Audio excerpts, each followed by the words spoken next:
Om Swastiastu, perkenalkan saya Kak Dedini Swastini dengan NIM 2002-61-2018. Saya merupakan dokter muda yang sedang menjalani stase di Departemen Anestesiologi dan Terapi Intensif Fakultas Kedokteran Universitas Udayana, RSUP Sanglah, periode 9 Agustus 2021 sampai 19 September 2021. Pada kesempatan kali ini, saya akan memaparkan materi mengenai resusitasi jantung paru pada masa pandemi.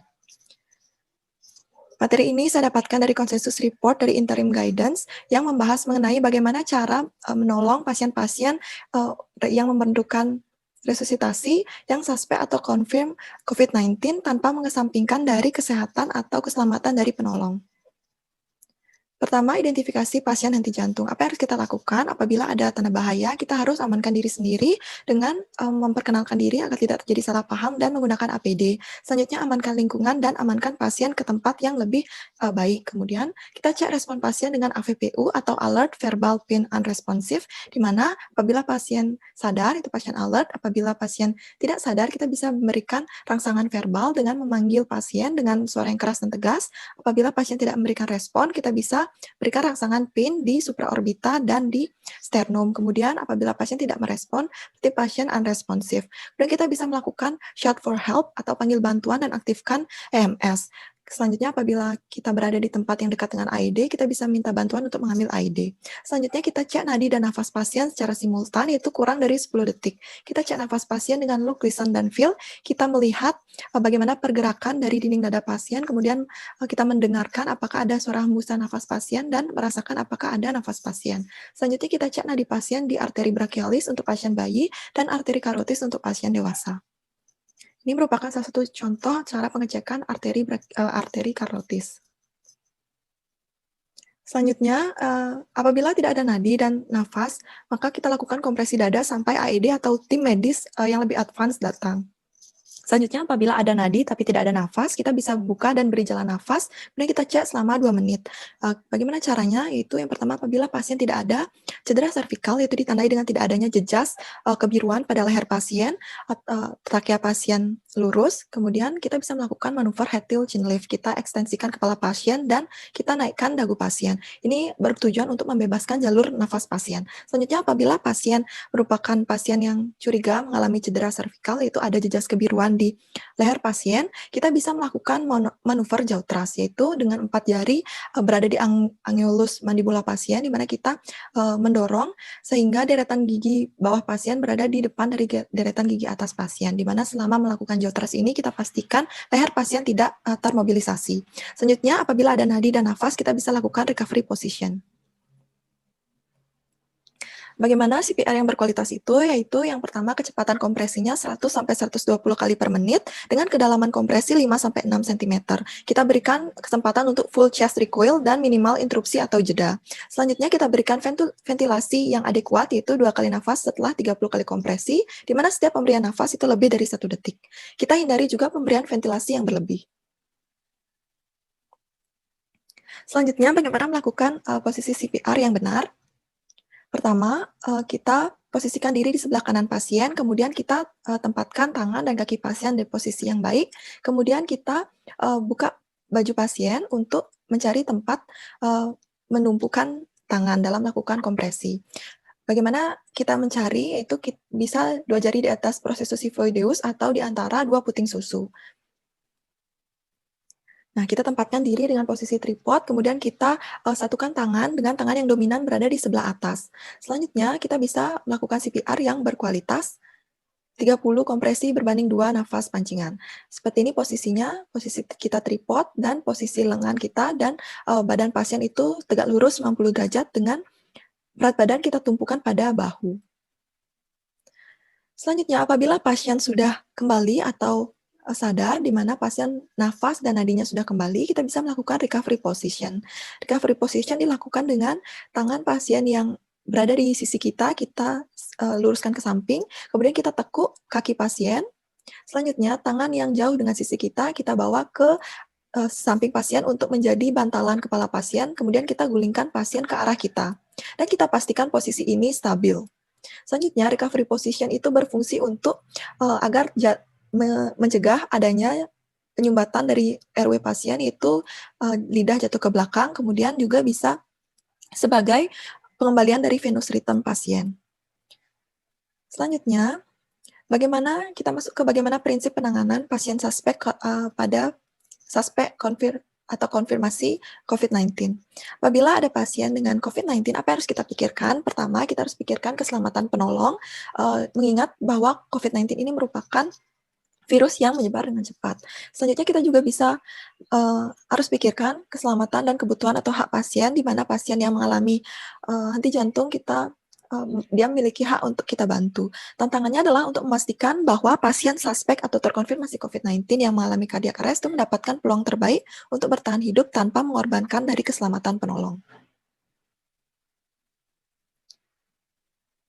Selanjutnya, resiko dari tindakan resusitasi pasien suspek atau konfirmasi COVID-19 adalah yang pertama pemberian RJP yang melibatkan prosedur yang menghasilkan aerosol, di mana kita ketahui RJP itu termasuk kompresi dada, pemberian ventilasi tekanan positif, serta pemberian jalan nafas atau jalan nafas yang lebih advance itu akan mengakibatkan partikel dari virus COVID-19 bisa tersuspensi ke udara dalam waktu 1 jam, sehingga lama-kelamaan bisa dihirup oleh si penolong. Yang kedua itu upaya resusitasi membutuhkan banyak orang untuk bekerja di dekat pasien sehingga penyebarannya itu bisa lebih banyak. Kemudian yang ketiga, kejadian cardiac arrest itu merupakan situasi yang gawat darurat sehingga seringkali menyebabkan adanya penyimpangan dalam pelaksanaan pengendalian infeksi karena penolong lebih cenderung atau lebih terfokus untuk membantu dalam penyelamatan pasien. Selanjutnya, prinsip umum dalam resusitasi pada pasien-pasien yang terkonfirmasi atau suspek COVID-19, yaitu yang pertama yang bisa kita lakukan adalah kurangi paparan terhadap penolong. Yang kedua, kita prioritaskan strategi oksigenasi dan ventilasi dengan resiko aerosolisasi yang rendah. Dan yang ketiga, kita pertimbangkan kelayakan untuk resusitasi. Selanjutnya, kurangi paparan COVID-19 terhadap penolong. Apa yang bisa kita lakukan? Yang pertama itu kita bisa menggunakan APD yang lengkap atau PPE atau Personal Protecting Equipment yang terdiri dari yang pertama ada kacamata, kemudian ada face shield, ada masker KN95 atau N95, kemudian ada gloves, hair cap atau head cap, kemudian ada hazmat, dan boots. Kemudian kita bisa melakukan pembatasan dalam jumlah personil sehingga kita bisa memaksimalkan orang-orang yang memang mampu untuk melakukan resusitasi. Kemudian kita pertimbangkan untuk menggunakan alat kompresi mekanik yang sudah sesuai dengan standar. Selanjutnya kita melakukan konfirmasi status COVID-19 kepada penolong baru atau saat pasien dipindahkan agar sesuai dengan prokes. Selanjutnya, strategi oksigenasi dan ventilasi. Kita ketahui bahwa dalam melakukan intubasi itu sangat berpengaruh atau sangat berisiko dalam penyebaran dari aerosol pasien-pasien COVID-19. Strategi yang bisa kita lakukan yaitu yang pertama kita bisa memasang filter HEPA pada perangkat ventilasi sebelum memberikan bantuan nafas apapun. Yang kedua, kita bisa melakukan intubasi dengan menggunakan ETT cuff yang disambungkan ke ventilator yang memiliki high efficiency particulate air atau HEPA filter. Selanjutnya, yang ketiga kita bisa meminimalkan upaya ventilasi yang gagal. Caranya adalah yang pertama kita bisa menghentikan RJP saat akan melakukan ventilasi. Yang kedua, kita bisa meminta untuk petugas yang lebih berpengalaman agar dalam sekali melakukan intubasi itu bisa berhasil. Selanjutnya, apabila ada, kita bisa menggunakan video laringoskopi untuk mengurangi paparan kepada intubator terhadap aerosol. Selanjutnya, setelah terpasang sirkulasi tertutup atau sirkuit tertutup, itu kita minimalisasikan adanya pemutusan untuk mengurangi aerosol. Ini merupakan contoh ETT yang sudah terhubung ke HEPA filter. Selanjutnya, kita harus mempertimbangkan kelayakan resusitasi pada pasien, yaitu dengan menetapkan tujuan perawatan pasien COVID-19 untuk mengantisipasi kebutuhan potensial apabila ada kebutuhan untuk peningkatan level perawatan. Selanjutnya, sistem pelayanan kesehatan dan EMS harus menetapkan kebijakan untuk memandu penolong untuk menentukan ketepatan kapan memulai dan mengakhiri CPR untuk pasien COVID-19. Nah, ini merupakan basic life support kejadian di luar rumah sakit sesuai dengan algoritma dari AHA 2020 yang terbaru. Ini sama seperti algoritma bukan untuk COVID-19, namun ada beberapa yang dimodifikasi. Yang pertama itu amankan lingkungan, kita gunakan APD lengkap dan batasi personil resusitasi. Di mana apabila terdapat korban yang tidak merespon, kita panggil bantuan, kemudian kita aktifasi sistem respon gawat darurat dan persiapkan AED dan peralatan emergensi. Selanjutnya kita lihat dan cek nadi dan nafas pasien secara simultan itu kurang dari 10 detik dan pastikan apakah nadi benar-benar teraba. Apabila nadi dan nafas pasien teraba, kita bisa melakukan monitor kepada pasien hingga tim yang advance datang, atau kita bisa posisikan pasien di posisi recovery. Selanjutnya, apabila pernafasan pasien tidak adekuat, namun ada nadi teraba, kemudian kita bisa memberikan bantuan nafas dengan menggunakan big mask device dengan filter dan pastikan seal masker rapat. Kita bisa berikan satu bantuan nafas tiap 5-6 detik atau sekitar 10-12 nafas per menit. Kemudian kita bisa mengaktifkan sistem respon emergensi apabila belum diaktifkan dan kita bisa melanjutkan bantuan nafas. Kemudian, apabila tiba-tiba pasien tidak ada nadi, kita bisa melanjutkan ke RJP. Apabila dari awal pasien tidak ada nadi dan tidak ada nafas, kita bisa lakukan RJP, di mana pada tahap ini sistem respon emergensi sudah teraktivasi. AED harusnya sudah tersedia.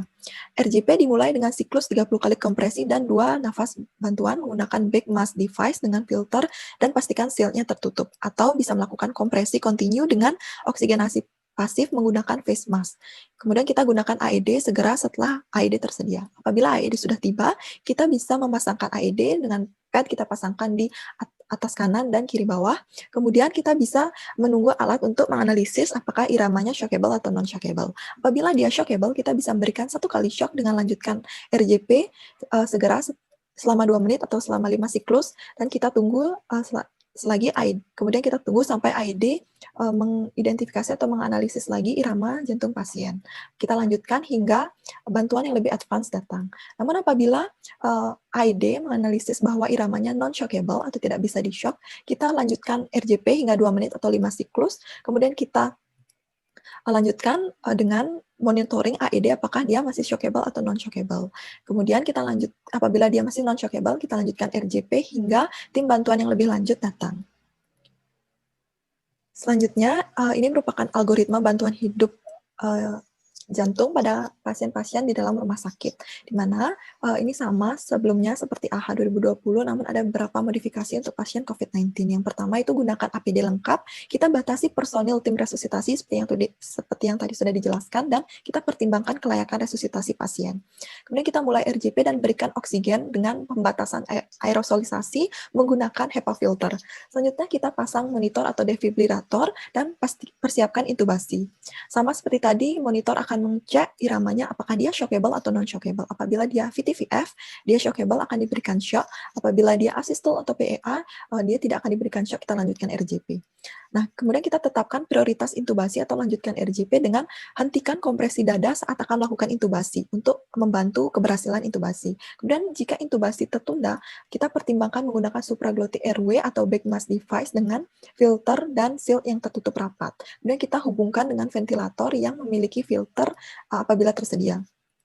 Nah, apabila iramanya shockable, kita lanjut dengan RJP 2 menit dengan memasang akses IV atau intraosseous. Kemudian, monitor akan mengevaluasi lagi iramanya apakah masih shockable atau tidak. Apabila masih, kita akan melakukan shock kembali atau defibrilasi kembali, dan kita cek apabila pasien belum kembali, kita lakukan RJP 2 menit, dan kita berikan epinephrine tiap 3-5 menit, dan pertimbangkan menggunakan alat kompresi mekanik. Selanjutnya, setelah RJP, monitor akan mengevaluasi lagi iramanya apakah masih shockable atau tidak. Apabila masih, akan dilakukan shock sekali lagi, kemudian melakukan RJP 2 menit, dan pemberian amiodaron atau lidocaine, di mana bisa dipilih. Kemudian kita bisa atasi penyebab reversible pada pasien.